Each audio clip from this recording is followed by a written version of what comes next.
प्रिय साथियों नमस्कार।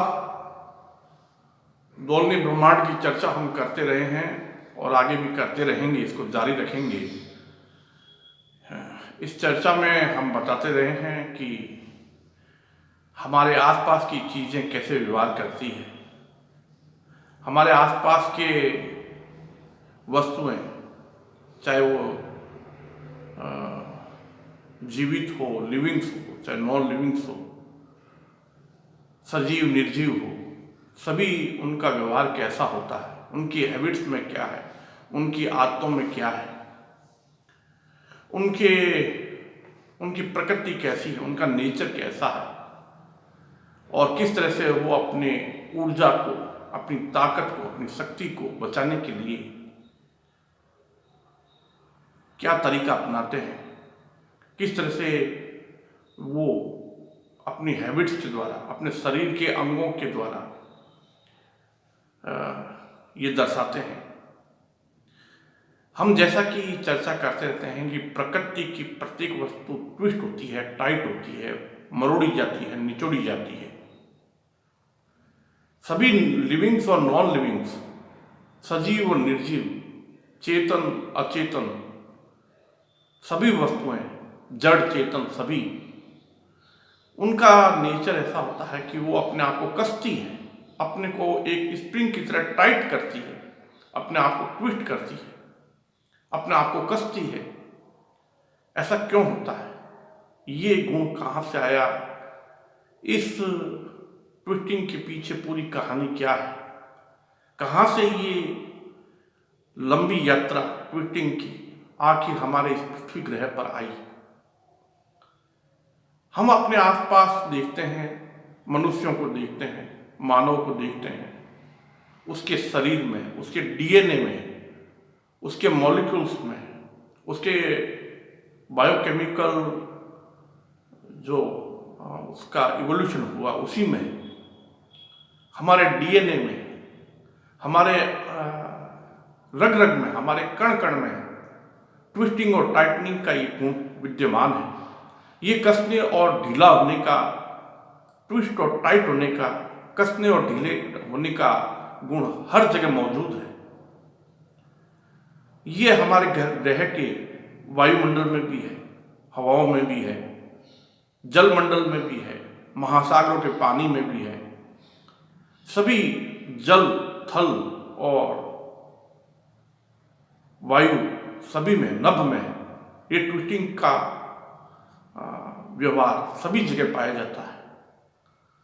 यानी कि अगर हम अपने इस पृथ्वी ग्रह को देखें, ये उसी तरह से व्यवहार करता है जैसे दूसरी जैविक, अजैविक, जड़ चेतन वस्तुएं अपने आप को कसती है, अपने आप को ट्विस्ट करती है, टाइट करती है।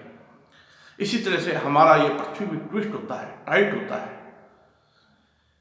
इसके ट्विस्ट और टाइट होने का प्रभाव इसके महाद्वीपों के ऊपर भी पड़ता है, महाद्वीपों की सॉलिड क्रस्ट पर भी पड़ता है, और यही नहीं, महासागरों के पानी पर भी इसका प्रभाव पड़ता है, महासागरों के लिथोस्फीयर क्रस्ट पर भी पड़ता है, ओशियनिक लिथोस्फीयर क्रस्ट पर भी पड़ता है। सभी महाद्वीपों को ध्यान से गौर कीजिए, उस पर यह ट्विस्टिंग का प्रभाव स्पष्ट रूप से डिफरेंशियल रोटेशन के रूप में दिखाई देता है। अगर हम पृथ्वी के संपूर्ण नेचर को देखें, चंद्रमा को भी शामिल करते हुए पूरे अर्थ सिस्टम की बात कर रहे हैं, हम केवल पृथ्वी की बात नहीं कर रहे हैं या कुछ छोटी सी स्तर पर बात नहीं कर रहे हैं, पूरे बड़े स्तर पर बात कर रहे हैं। तो आगे अगर हम इस पृथ्वी के संपूर्ण सिस्टम को देखें, इस पृथ्वी को पूरा देखें, इसके बाद में अगर और आगे चलें तो हमारा चंद्रमा भी इस ट्विस्टिंग से प्रभावित होता है। उसका जो ऑर्बिटिंग का प्लेन है वो कांस्टेंट नहीं रहता है, वो भी ट्विस्टिंग से प्रभावित होता है। चाहे ज्वार भाटा हो, सभी ट्विस्टिंग के प्रभाव से प्रभावित हैं। इस ट्विस्टिंग के कारण हमारा संपूर्ण सौर मंडल, सूर्य भी ट्विस्ट और टाइट हो रहा है।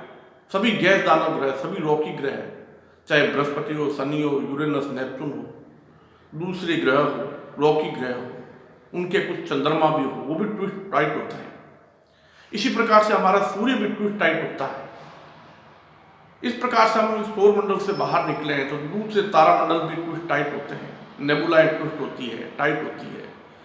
एक गैलेक्सी में विशाल संख्या में जो नेबुलाएं होती है वो भी ट्विस्ट होती है, टाइट होती है।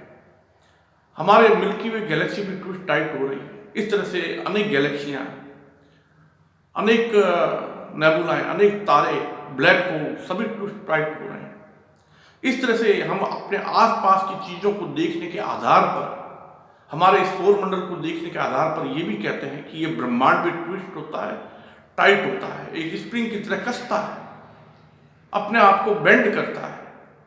यानी कि हम साइक्लिक यूनिवर्स की, ऑसिलेटिंग यूनिवर्स की जो अवधारणा प्रस्तुत कर रहे हैं, आप देख रहे हैं। मैं इतने समय से सोशल मीडिया पर, फेसबुक पर, ट्विटर पर, लिंक्डइन पर, व्हाट्सएप पर, यूट्यूब के माध्यम से, सभी माध्यम से मैं अपनी बात को आप तक पहुंचा रहा हूं कि ये संपूर्ण ब्रह्मांड चक्रमय है। जैसे सूर्य 11.1 वर्ष का चक्र होता है, इसी प्रकार से ये ब्रह्मांड भी ट्विस्ट होता है, टाइट होता है। परिक्रमण और घूर्णन जैसा कुछ भी नहीं होता, बस हमारा देखने का, हमारा नोट करने का जो पैमाना है उस पर फर्क पड़ता है, उसका फर्क पड़ता है, उसका प्रभाव पड़ता है। अगर हम पूरे विराट ब्रह्मांड की बात करें, हर एक के ट्विस्टिंग और टाइटनिंग की एक फ्रिक्वेंसी है, एक टाइम है, ऑसिलेशन का एक टाइम पीरियड है। उसके अनुसार सभी आकाशीय पिंड, कोई फास्ट ट्विस्ट हो रहा है, कोई स्लो ट्विस्ट हो रहा है। हमारी पृथ्वी बहुत धीमी गति से ट्विस्ट टाइट हो रही है, इसलिए हमें दिन रात दिखाई दे रहे हैं। इसी प्रकार से सौरमंडल के दूसरे ग्रह अब सूर्य की परिक्रमा नहीं करते, ना ही सूर्य अपने अक्ष पर घूर्णन करता है। घूर्णन और परिक्रमण जैसा कुछ भी नहीं होता है। आप ट्विस्टिंग और टाइटनिंग के विराट रूप को देखिए। परमाणु भी ट्विस्ट होता है, अणु भी ट्विस्ट होते हैं, छोटे कण, नाभिकीय कण और दूसरे इलेक्ट्रॉन, प्रोटॉन, न्यूट्रॉन सभी ट्विस्ट होते हैं। इसी प्रकार से सभी प्रकार के जीव जंतु हैं, चेतन अचेतन है, कीट पतंगे हैं, पेड़ पौधे हैं, हमारे आसपास की चीजें इसी प्रकार से ट्विस्ट और टाइट हो रही है। इसलिए मैं ये कहता हूं कि घूर्णन और परिक्रमण को आप विराट रूप में देखिए, बड़े स्तर पर देखिए, तब आपको ये ज्ञात होगा कि ट्विस्टिंग और टाइटनिंग का ये जो गुण है कितना विराट है, कितना विशाल रूप लेकर के सारे ब्रह्मांड में व्याप्त है। एक विराट मंथन चल रहा है, एक चर्निंग चल रही है। ये विराट मंथन सारे ब्रह्मांड में दिखाई देता है। कहीं ये स्लो है, कहीं ये फास्ट है। कई आकाशीय पिंड बहुत तेज गति से ट्विस्ट और टाइट हो रहे हैं, कंपन कर रहे हैं, धड़क रहे हैं, वाइब्रेट कर रहे हैं, ऑसिलेट कर रहे हैं। कई आकाशीय पिंड धीमी गति से ट्विस्ट और टाइट हो रहे हैं। हमारा सूर्य 11.1 वर्ष के पूरे सौर चक्र में ट्विस्ट और टाइट हो जाता है, जिससे उसका मैग्नेटिक फील्ड उल्टा हो जाता है, उसकी शेप चेंज होती है, उसके ऊपर सन स्पॉट घटते बढ़ते हैं, उसकी सोलर एक्टिविटी चेंज होती है, क्लाइमेक्स पर चली जाती है, फिर कम होती जाती है। फिर साथियों, आप इस मंथन के विराट रूप को देखिए और ब्रह्मांड में सब कुछ ऑसिलेट हो रहा है, ट्विस्ट हो रहा है, टाइट हो रहा है, वाइब्रेट हो रहा है। घूर्णन और परिक्रमण जैसा कुछ भी नहीं होता, बस एक ऑसिलेशन की रेट पर निर्भर है, किस दर से ट्विस्ट और टाइट हो रहे हैं, किस दर से घूर्णन और परिक्रमण कर रहे हैं। धन्यवाद मित्रों, आप सभी का धन्यवाद।